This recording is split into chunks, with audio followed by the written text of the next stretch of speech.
할렐루야. 우리 앞뒤 옆에 계신 분들과 인사 나누겠습니다. 잘 오셨습니다. 은혜 받으세요. 이렇게 인사하겠습니다.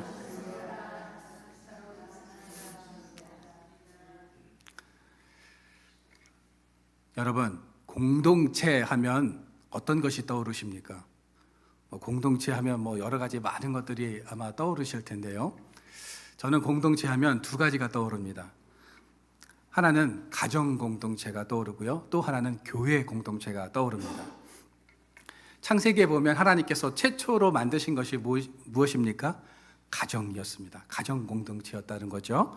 남자와 여자를 창조하시고 또 아름답게 그 가정 공동체를 이루게 하셨습니다. 그리고 하나님을 섬기는 가정들이 모여서 교회 공동체를 이루게 하셨습니다. 우리나라에는 수많은 교회 공동체들이 있죠. 이름만 들어도 어느 목사님, 어느 교회 알 수 있는 그런 참 대형 교회, 큰 교회들이 있습니다.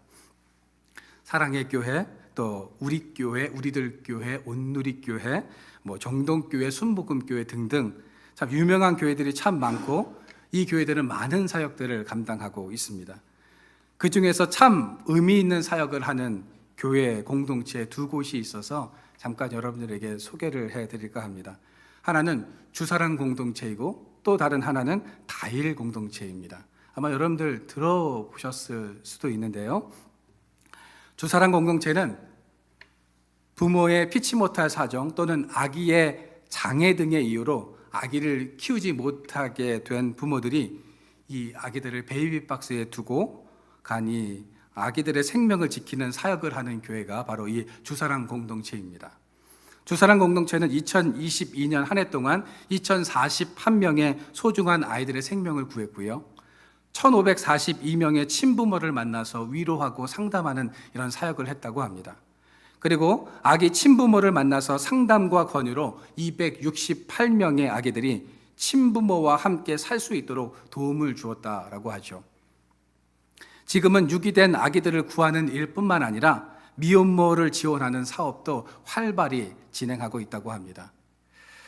또 다일 공동체는요, 빈곤으로 인해서 하루에 한 끼조차 밥을 먹지 못하는 한 사람을 위해서 무상급식을 나눈 것으로 시작되었다고 하죠. 다일 공동체 교회는 1988년 11월 11일 청량리에서 라면을 나누어 주는 사역으로 이 사역이 시작되었고 1990년도에는 라면에서 밥으로 이 메뉴가 바뀌었다고 합니다. 그리고 지금 현재는 전 세계 11개국 22개 분원에서 사랑과 나눔 사역을 감당하고 있다고 합니다.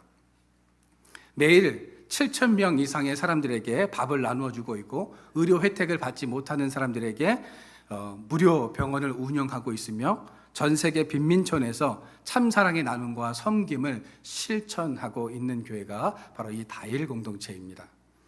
이 주사랑 공동체 교회와 다일 공동체 교회는 생명을 살리는 귀한 사역들을 지금 감당하고 있습니다. 이 공동체들 말고도 한국에는요, 많은 교회들 또 모임에서 참 의미 있는 사역들을 감당하면서 예수의 사랑을 실천하고 있다라는 거죠. 그러면 이처럼 예수의 사랑을 전하면서 귀한 사역들을 감당하고 있는 공동체들에게 모범이 되고 표본이 되었던 공동체는 어디서 그 유래를 우리가 찾아볼 수 있을까요? 성경에서 그 유래를 찾을 수가 있는데요.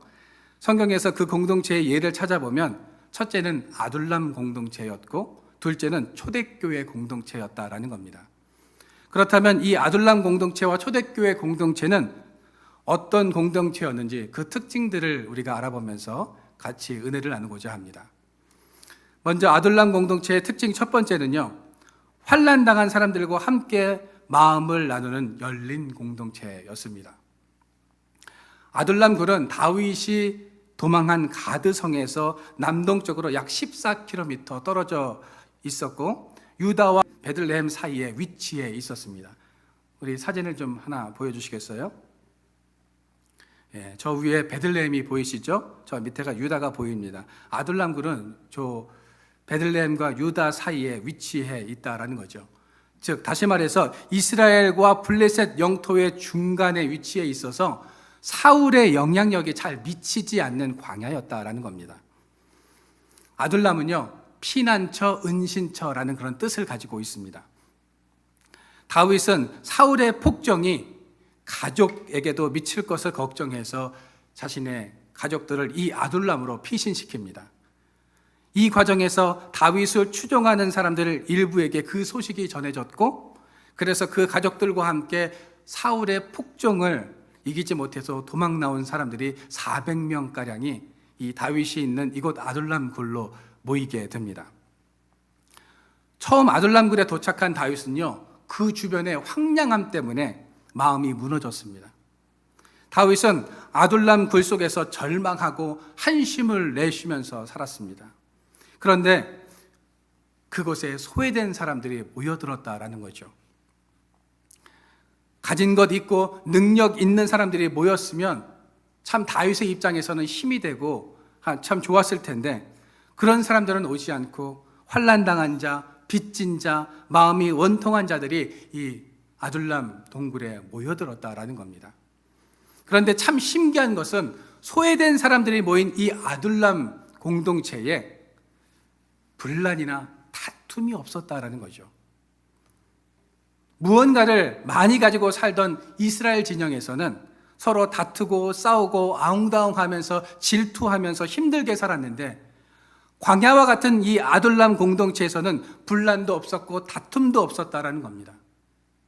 아무것도 없는 곳에서 도리어 다툼이 있을 것 같지만 그렇지 않았다라는 거죠. 그 이유는 무엇이었을까요? 그 이유는 서로 처지가 같았기 때문입니다. 아둘람 굴로 도피해 온 사람들은 사울의 폭정을 견디지 못하고 도망쳐 나온 사람들입니다. 아둘람 굴에 먼저 와 있던 다윗도 사울의 폭정을 견디지 못해서 와 있던 터라, 다윗도 그렇고 도피해 온 사람들도 모두 동병상련의 마음을 가지고 있었기에 서로 다투거나 분란이 없었던 것입니다. 여러분, 이처럼 교회는 다투거나 분열되어서는 안 되는 공동체입니다. 교회는 환난당한 자, 마음이 원통한 자, 고난받는 자들에게 열린 공동체이어야 한다라는 거죠. 그런데 서로 당을 짓고 서로 싸우고 내쫓고 서로 분열하는 공동체가 되어서는 안 되는데, 오늘날의 교회들이 이런 모습들을 보여주면서 참 안타까운 그런 실정에 있다라는 겁니다. 아둘람 공동체의 두 번째 특징은 아픔까지 나누고 공감하는 공동체였다라는 겁니다. 우리가 세상을 살아가다 보면 누구라도 원통함과 환난, 괴로움을 겪을 수밖에 없습니다. 이런 일을 겪어보지 않은 사람은 단 한 사람도 없다라는 거죠. 아둘람 공동체에 환난당하고 원통하고 고난받는 자들이 모여들었습니다. 그리고 서로가 그 아픔을 공감해주고 서로 위로해 주었다라는 거죠. 서로 마음을 열고 상대방의 아픔을 나의 아픔인 것처럼 위로하고 공감해주고 소망 가운데 서로를 치유해 주었습니다. 아둘람 공동체는 두려움, 불안, 좌절, 고통, 실패감을 공감해주고 위로하면서 친밀감이 쌓여갔습니다. 여러분, 우리는 이 아둘람 공동체를 통해서 오늘날의 교회가 어떠해야 하는지를 우리에게 말씀해주고 있습니다. 교회는 환난당한 자, 마음이 원통한 자, 고난받는 자들을 위로하고 위로받는 곳이 되어야 한다라는 것입니다. 교회 공동체는 자신을 드러내고 학력, 물질, 능력을 자랑하는 곳이 아니라 서로를 위로하고 보듬어주고 같이 합심해서 기도하는 곳이다라는 겁니다. 흠이 없고 자신을 위장하는 공동체가 아니라 자신의 사정과 아픔을 솔직하게 나누고 공유하면서 친밀감이 쌓여가는 공동체이어야 한다라는 거죠. 여러분, 하나님은 왜 다윗에게 환난당한 자, 빚진 자, 마음이 원통한 자, 고난받는 자들을 다윗에게 보내셨을까요? 잘 나가고 능력 있고 가진 자들을 붙여주셨으면 다윗은 훨씬 더 승승장구했을 텐데, 왜 하나님께서는 환난과 아픔이 있는 사람들을 다윗에게 붙여주셨을까요? 같은 아픔을 가진 사람들이 모여 서로를 이해하고 격려하는 공동체로 만들어가기 위함이었던 것입니다. 그렇습니다. 오늘날의 교회는 서로를 이해하고 격려하는 동질성을 지닌 공동체이어야 합니다. 또 서로의 아픔을 이야기하면서 공감해주고 위로해주는 친밀감이 쌓여가는 공동체이어야 한다라는 거죠.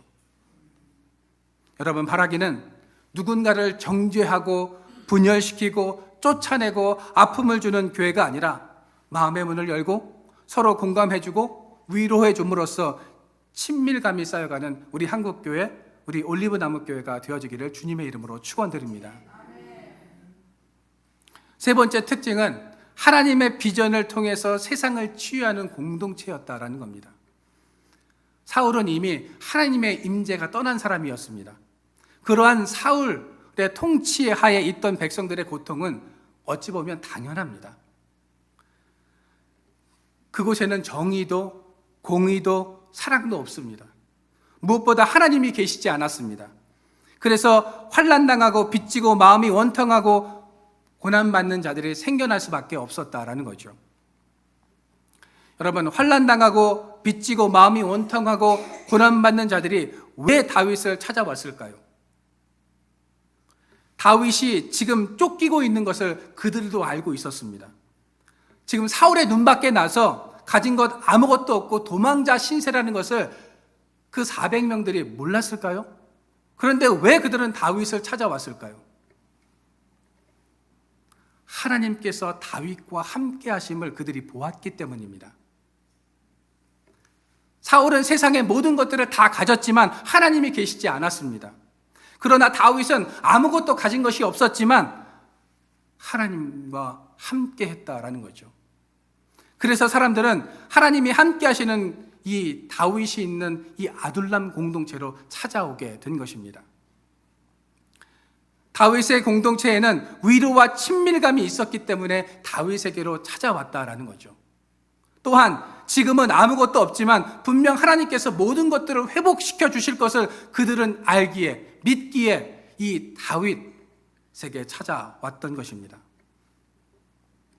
여러분, 다윗과 함께했던 환난당한 자, 빚진 자, 마음이 원통한 자, 고난받는 자들은 훗날 다윗과 함께 나라를 세우는 구국공신들이 되었습니다.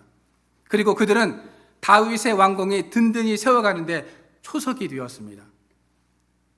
여러분, 우리 한국교회 초창기에는 바로 이런 환난당한 자, 빚진 자, 마음이 원통한 자, 고난받는 자들이 교회 안에서 서로 동질감을 가지고 서로를 위로하는 사역을 했습니다. 친밀감을 가지고 서로를 격려하면서 부흥하고 성장했다라는 거죠. 그런데 오늘날은 어떻습니까?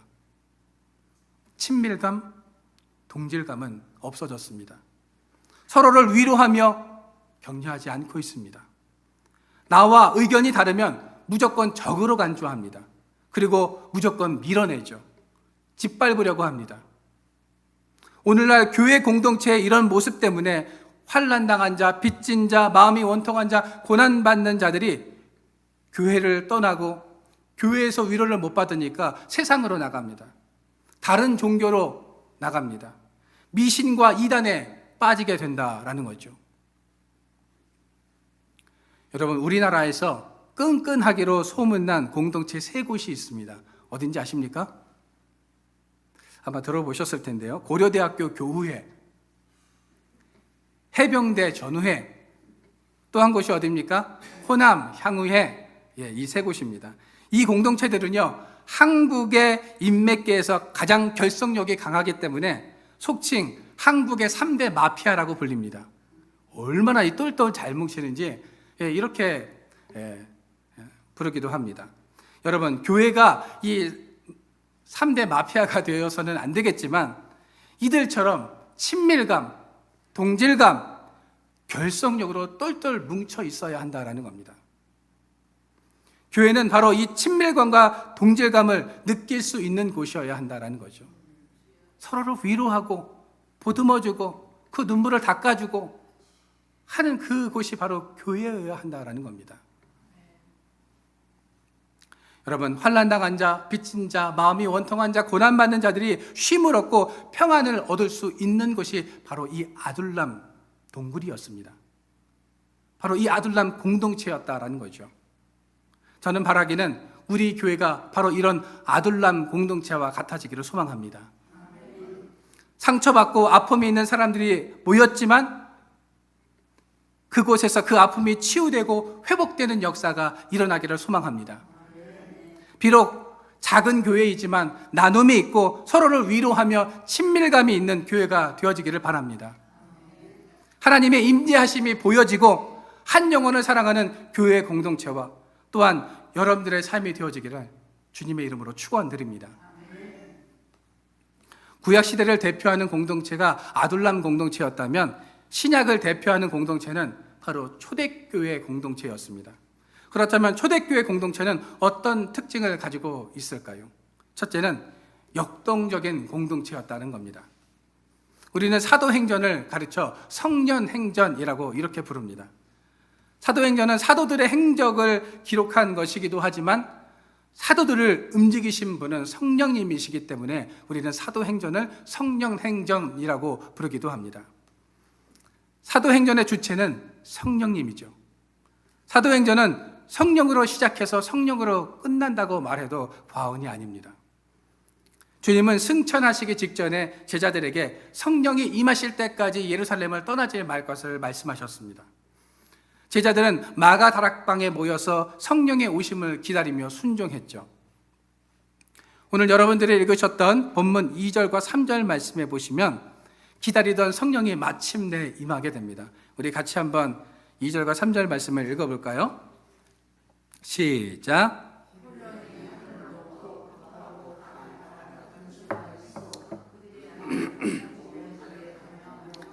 마치 불의 혀처럼 갈라지는 것들이 그들에게 보여 하나씩 임하여 있더니, 성령이 임하실 때 성령은 정적인 모습이 아니라 역동적인 모습으로 우리에게 임한다는 겁니다. 강한 바람 같은 소리가 들립니다. 불의 혀처럼 갈라지는 것들이 각 사람들의 눈에 다 보입니다.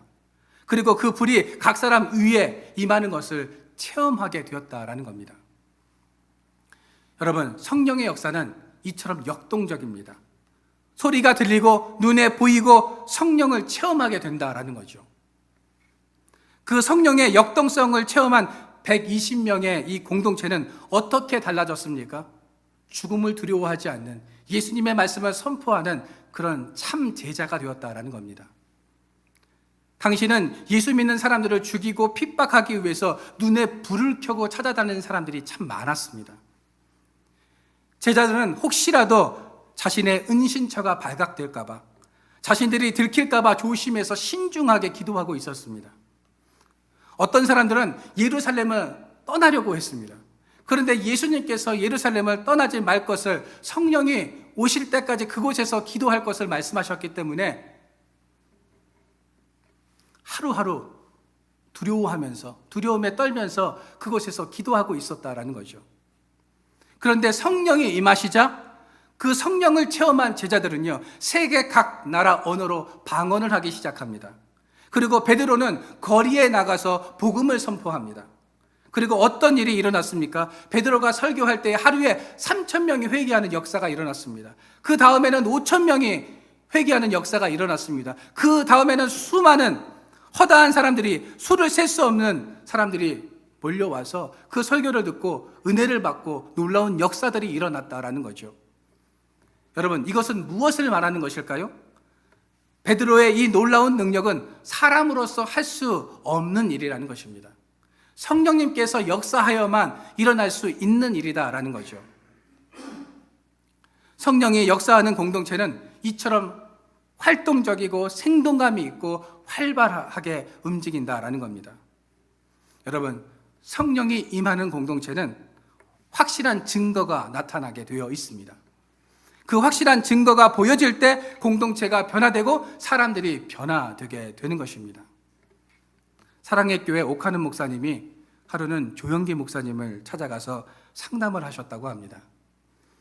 목사님, 제가 사람을 변화시키기 위해서 오랫동안 제자 훈련을 시작했고 정말 많은 사람들이 제자 훈련을 받았지만 사람들은 여전히 변화되지 않고 있습니다. 어떻게 하면 사람들을 변화시킬 수 있을까요? 라고 이렇게 질문을 했다고 합니다. 그러자 조영기 목사님께서 이렇게 답변하셨다고 하죠. 사람을 변화시키는 방법은 성령님만이 하실 수 있습니다. 라고 대답하셨다고 하죠. 그래서 오카는 목사님은 그때부터 성령님을 의지하게 되었다라는 그런 간증을 제가 들은 적이 있습니다. 여러분, 교회 서약을 하다가 목회자들이나 성도들이 왜 쉽게 지치는 줄 아십니까?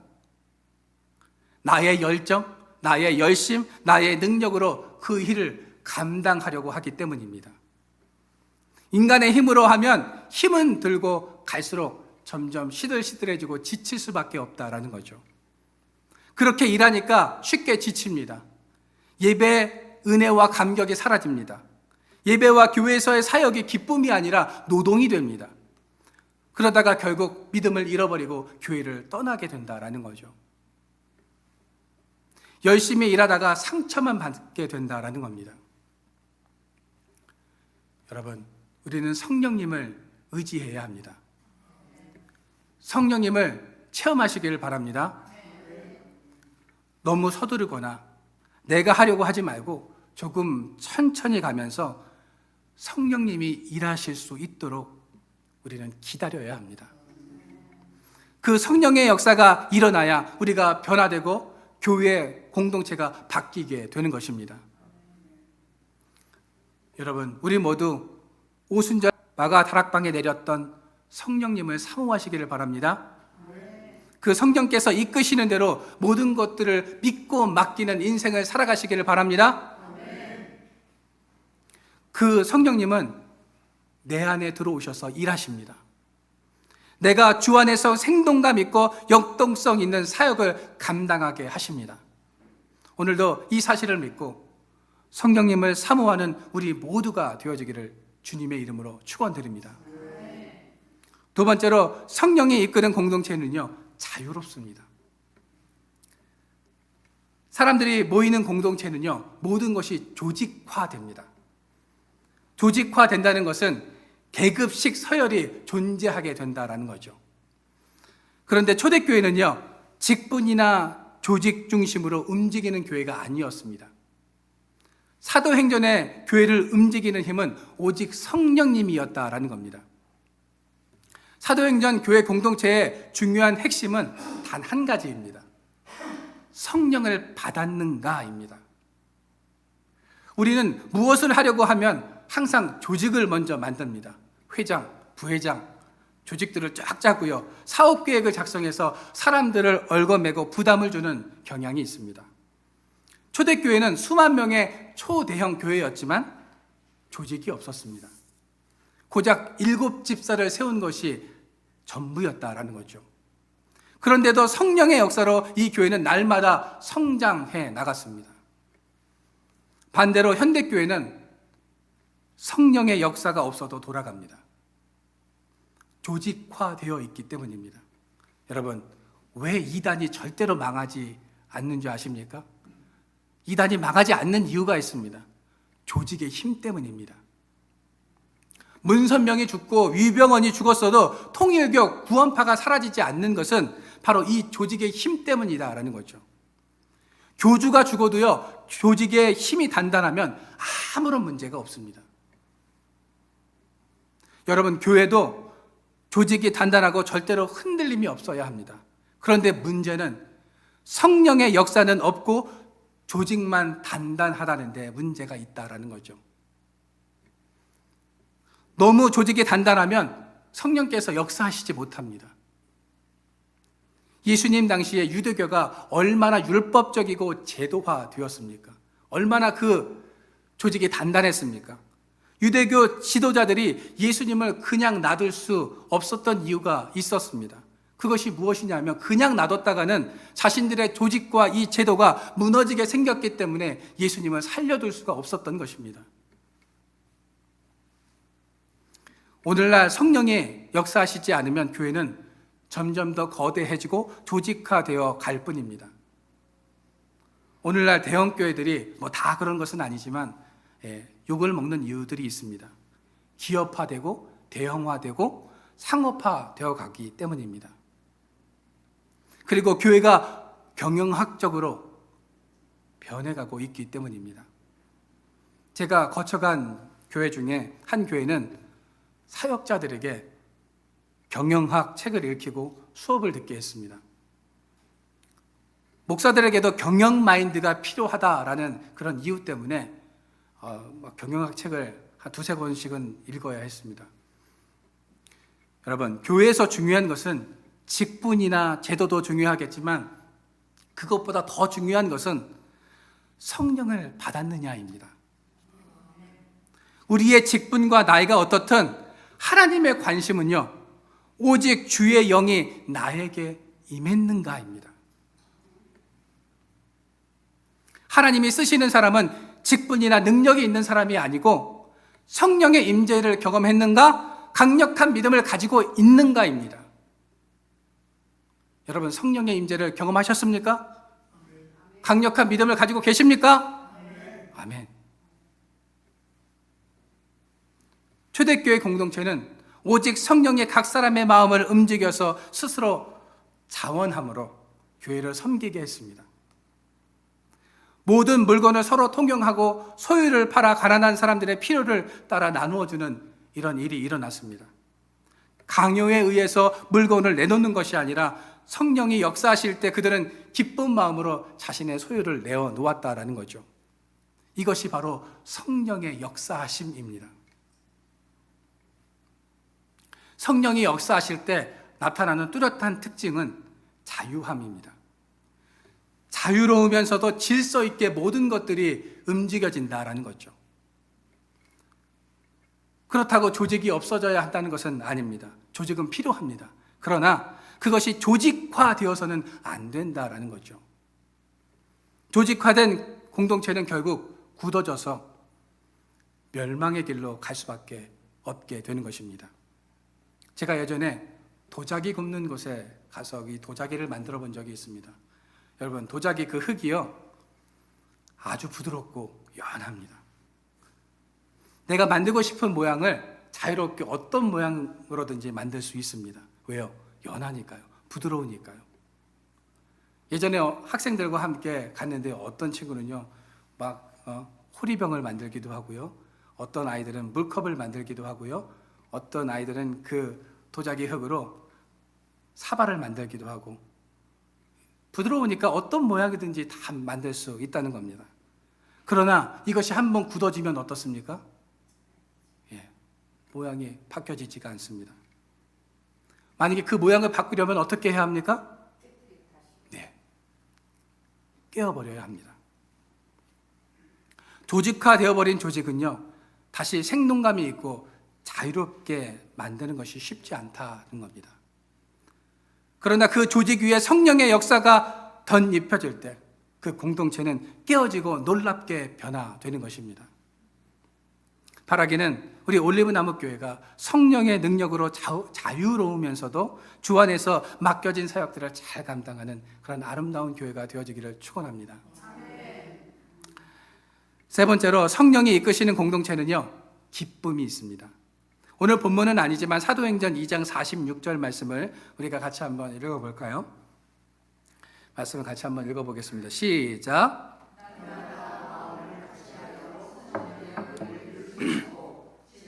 떡을 떼며 기쁨과 순전한 마음으로 음식을 먹고. 그들은 날마다 모였습니다. 그냥 모인 것이 아니라 떡을 떼고 음식을 나누고 기쁨이 넘쳐 흘렀습니다. 그 모임은 잔칫집 같은 분위기였다라는 거죠. 그리고 마음을 같이 했다라는 말은 하나됨과 평안함이 그 공동체 가운데 있었다라는 겁니다. 사도행전 4장으로 가면 물건은 통용하는 이야기가 나옵니다. 초대교회는 완전한 가족 공동체였다라는 거죠. 예전에 유대 종교에서는 율법 아래서 서로를 정죄하고 판단하고 따지고 경직되어 있었지만 사도행전의 교회는 축제의 장이었다는 겁니다. 모든 것이 자유로웠다는 겁니다. 그 공동체 안에 기쁨이 있었다는 겁니다. 그야말로 거의 완벽한 공동체였다라는 거죠. 대개 부흥하는 교회는 너무 행복하고 좋으니까 전도가 저절로 되어집니다. 우리 교회 한번 와봐. 너무 좋아. 너무 행복해. 야, 우리 간식도 주고 밥도 줘. 야, 밥맛 끝내줘. 이런 이야기를 하면서 한번 와보라고 권유합니다. 그런데 침체된 교회는 어떻습니까? 야, 우리 교회 절대 오지 마. 나도 힘들어. 그럼 너도 와서 너도 힘들게 돼. 오지 마라고 이야기를 합니다. 이런 교회 다니는 사람들은요, 불만이 많고 행복하지 않다라는 거죠. 기쁨이 없다라는 겁니다. 성령의 열매 중에 희락이라는 열매가 있습니다. 성령은 우리에게 기쁨을 넘치게 합니다. 마귀에게 얻는 것이 있다면 그것이 무엇인지 아십니까? 웃는 것입니다. 즐거움입니다. 기쁨입니다. 희락이다라는 거죠. 여러분, 우리 교회가 경직된 교회가 되지 않기를 저는 바랍니다. 우리 교회 안에 기쁨과 희락으로 넘쳐날 수 있게 되어지기를 소망합니다. 예배에도 기쁨이 있고 대화에도 기쁨이 있고 친교에도 이런 기쁨이 있어지기를 소망합니다. 이 땅에서의 기쁨은 조건적인 기쁨이지만 주님께서 주시는 기쁨은 평안에서 오는 기쁨입니다. 내가 주님을 아는 것으로 기뻐하는 것입니다. 여러분, 바라기는 우리 교회가 성령님이 직접 움직이시고 이끌어가는 교회가 되어지도록 기도해 주십시오. 주 안에서 자유로우면서도 역정적인 올리브나무 공동체가 되어지기를 소망합니다. 우리 교회가 마음을 나누는 열린 공동체, 아픔까지 나누고 공감하는 공동체, 하나님의 비전을 통해서 세상을 치유하는 공동체가 되어지는 역사가 우리 교회 가운데 있어지기를 소망하고요. 여러분들의 삶 가운데 있어지기를 주님의 이름으로 축원드립니다.